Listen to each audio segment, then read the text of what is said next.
Assalamualaikum warahmatullahi wabarakatuh. Teman-teman sahabat Abimak Story yang selalu dirahmati Allah Subhanahu wa Ta'ala. Pernahkah kita berpikir dan merenungkan sejenak tentang kasih sayang Allah Subhanahu wa Ta'ala kepada kita semua? Bagaimana Allah tidak pernah tidur? Dia selalu merawat dan memelihara makhluk ciptaannya. Marilah simak video ini. Semoga kita mendapatkan pelajaran yang sangat berharga. Ada seorang pemuda bernama Fajar. Dia tinggal di sebuah desa kecil yang dikelilingi hamparan sawah yang hijau. Ia tumbuh dalam keluarga sederhana, tetapi ibunya selalu mengajarkannya untuk bersyukur atas setiap rezeki yang diberikan Allah. Suatu pagi, saat sinar mentari mulai menghangatkan bumi, Fajar duduk di meja makan. Di hadapannya ada sepiring nasi hangat dengan lauk pauk sederhana. Dia melihat ada sayur bayam bening, sepotong ikan goreng, tempe, dan sambal terasi. Aroma makanan itu sangat menggoda. Tetapi sebelum dia menyuapkan nasi, Fajar tiba-tiba bertanya kepada ibunya yang sedang menyiapkan teh hangat. "Ibu, pernahkah ibu berpikir dari mana semua makanan ini berasal?" Ibunya tersenyum, lalu duduk di sampingnya. Ia menatap piring itu dengan lembut dan berkata, "Nak, mari kita renungkan bersama. Kau lihat butiran nasi ini, dari mana asalnya?" Fajar mengambil sebutir nasi di antara sela-sela jarinya, lalu menggeleng kepala. "Dari beras, Bu." Ibunya mengangguk, "Ya, tapi sebelum menjadi beras, ia adalah padi yang tumbuh di sawah. Para petani menanamnya dengan penuh harapan. Mereka mencangkul tanah, menabur benih, lalu menunggunya berbulan-bulan. Mereka tak pernah tahu apakah panennya berhasil atau gagal. Tetapi mereka tetap berusaha.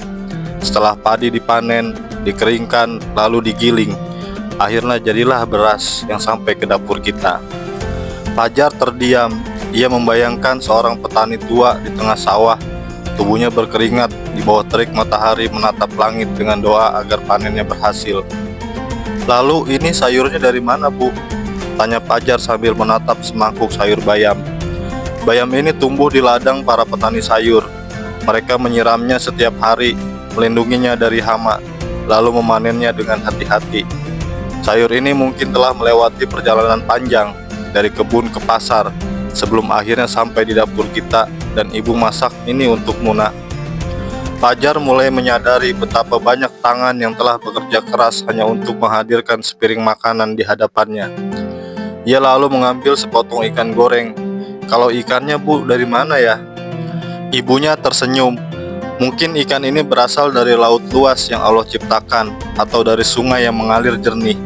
Nelayan berangkat sebelum Fajar menyingsing, melawan ombak, menebar jala dengan harapan mendapatkan rezeki. Mereka tak pernah tahu ikan mana yang akan tertangkap, tetapi Allah telah menentukan rezekinya. Lalu ikan itu dijual ke pasar, dibeli oleh pedagang, hingga akhirnya sampai ke meja kita. Fajar menelan ludahnya. Dalam pikirannya ia bisa melihat seorang nelayan dengan wajah penuh harap, menarik jala dari air, lalu tersenyum lega saat ia melihat ikan yang tertangkap. Kemudian Fajar mengambil sepotong tempe. "Kalau tempe ini, Bu?" Ibunya menjawab, "Tempe ini berasal dari kedelai yang ditanam oleh petani di ladang. Setelah panen, kedelai dikirim ke pabrik atau industri rumahan, lalu diolah dengan penuh ketelitian. Ada orang-orang yang mengemasnya, mengantarkannya ke pasar, hingga akhirnya kita bisa membelinya. Tanpa mereka, kita tak akan bisa menikmati tempe ini, Nak." Fajar pun terdiam. Ia memandangi piringnya sekali lagi. Sejumput nasi, sepotong ikan, sayuran, dan tempe. Ternyata semuanya telah melewati perjalanan panjang, melibatkan banyak orang, bahkan bertahun-tahun sebelum sampai ke hadapannya.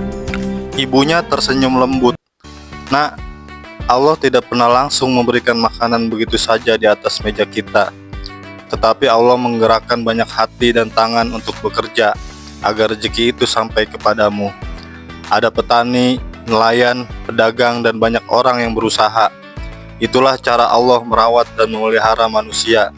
Tapi sayangnya, banyak yang lupa untuk bersyukur." Fajar pun menundukkan kepalanya. Ia baru sadar betapa sering ia makan tanpa memikirkan perjalanan panjang rezekinya. Ia pun menutup mata sejenak, lalu mengucapkan syukur dengan sepenuh hati. Alhamdulillah, terima kasih ya Allah. Engkau telah mengatur semuanya dengan sempurna. Bahkan dalam sepiring makanan ini, aku bisa merasakan kasih sayang-Mu. Dengan penuh rasa syukur, Fajar mulai berdoa dan menyuapkan makanan ke mulutnya.